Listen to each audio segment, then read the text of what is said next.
ဒီအမျိုးသမီးမှာရွှေနဲ့လှုပ်ထားတဲ့လက်တစ်ဖက်ရှိခဲ့တယ်။တနေ့မှာတစ်တော်ထဲ၌တစ်ပင်ခုန်နေစဉ်တစ်ပင်တစ်ပင်လဲကျပြီးသူမရဲ့လက်ပေါ်ကိုပိကျသွားတယ်။သူမရဲ့ခင်ပွန်းကတစ်ပင်ကိုဖယ်ရှားဖို့အပြင်းထန်ကြိုးစားပေမဲ့မအောင်မြင်ခဲ့ဘူး။ဒါကြောင့်သူမရဲ့အသက်ကိုကယ်ဖို့ပစိန်နဲ့လက်ကိုဖျက်တောက်ဖို့ဆုံးဖြတ်လိုက်တယ်။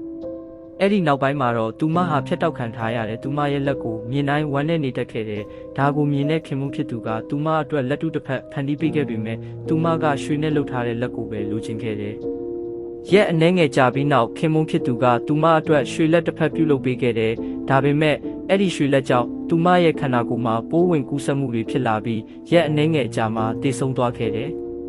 မတေခင်မှာတော့သူမကခင်ပွန်းဖြစ်သူကိုဂတိတစ်ခုပေးခိုင်းခဲ့တယ်။သူမရဲ့အလောင်းကိုရွှေလက်နဲ့အတူမြုပ်နှံပေးဖို့ဖြစ်တဲ့ခင်ပွန်းဖြစ်သူကလည်းအဲ့ဒီအတိုင်းလုပ်ပေးခဲ့တယ်။နှစ်နှဲငယ်ကြာပြီးနောက်ခင်ပွန်းဖြစ်သူဟာအလွန်ဆင်းရဲသွားပြီးအသက်ရှင်ဖို့ငွေလိုအပ်လာခဲ့တယ်။ဒါကြောင့်သူကသူ့ဇနီးရဲ့တင်ချိုင်းကိုသွားပြီးတူးဖော်ခဲ့တယ်။ရွှေလက်ကိုထုတ်ယူလိုက်တဲ့အချိန်မှာသူ့ဇနီးရဲ့မျက်လုံးတွေရုတ်တရက်ပွင့်လာခဲ့ပေမဲ့သူကဂယုမစိုက်ပဲရွှေလက်ကိုယူပြီးအိမ်ကိုပြန်လာခဲ့တယ်။